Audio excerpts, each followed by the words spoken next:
Hello there. Thanks for joining today. So happy to be with you. I am going to talk just a little bit about teaching moments as we parent. So right now I have under my roof Ammon and Camille, my son and his wife, and their 3 children. They're staying with us for just a little while.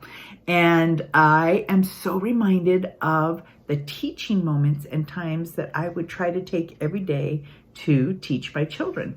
I had a goal where I had 8 children. I wanted to have a teaching moment with each child every day, individual moment between myself and the child.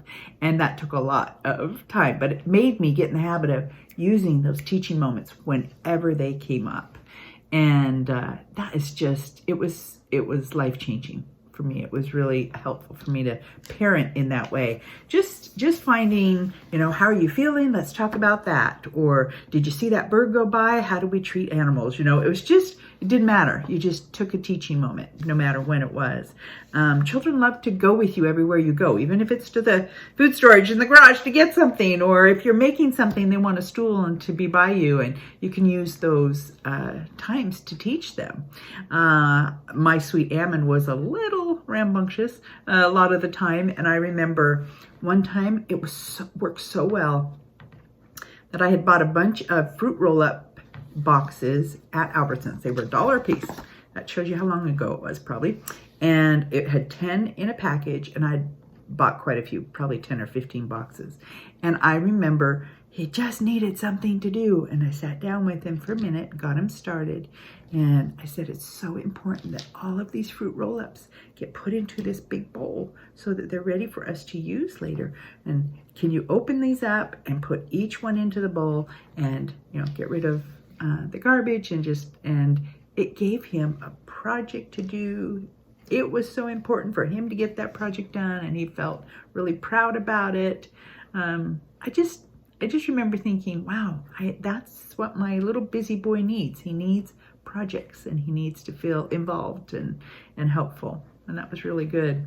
His sweet daughter Cora is on my lap quite often these days, and I've started teaching her about the word gentle. And she'll have her baby doll, and I'll just rub the doll's cheek, and I'll rub her cheek and say, you're just so gentle, and you're so sweet with that baby. And do you know, now when I use the word gentle, I can just say, are you being gentle? And her whole demeanor just, it softens, and she just wants to be that kind, gentle, soft, mama type figure, and just, she's only 2.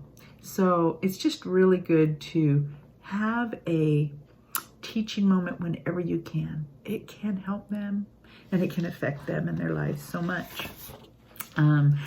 When I have started doing some music with my grandchildren. So I love to write music, but I'm still a beginner, even though I've been doing it for 20 years. But I just love to write some songs, and so I started writing a few songs with my grandchildren, and it became a little tricky because a song is long and takes a lot of time, and you got to get all the writing words and all that, everything just right. And so we started writing some jingles lately, kind of like Daniel Tiger from Mr. Rogers' Neighborhood, and they'll write little jingles that just help them remember that grown-ups come back, that kind of thing. Just little musical phrase that will help. So we've got a new one in our family now that is so fun, and we say, we use kind words with each other, yes we do.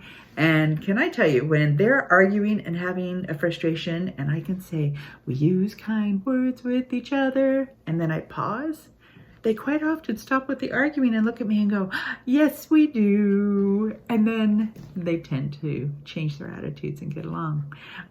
So I started writing some with my grandchildren and having them come up with the phrase and some of the music. And my granddaughter Nancy's written one that goes, 1, 2, 3, 4, 5, 6, 7, 8, 9, 10.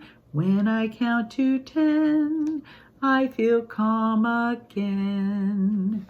It's just so fun. It's so fun. And we're creating lots of little jingles that can talk about obedience and being cheerful and handling things when you're sad.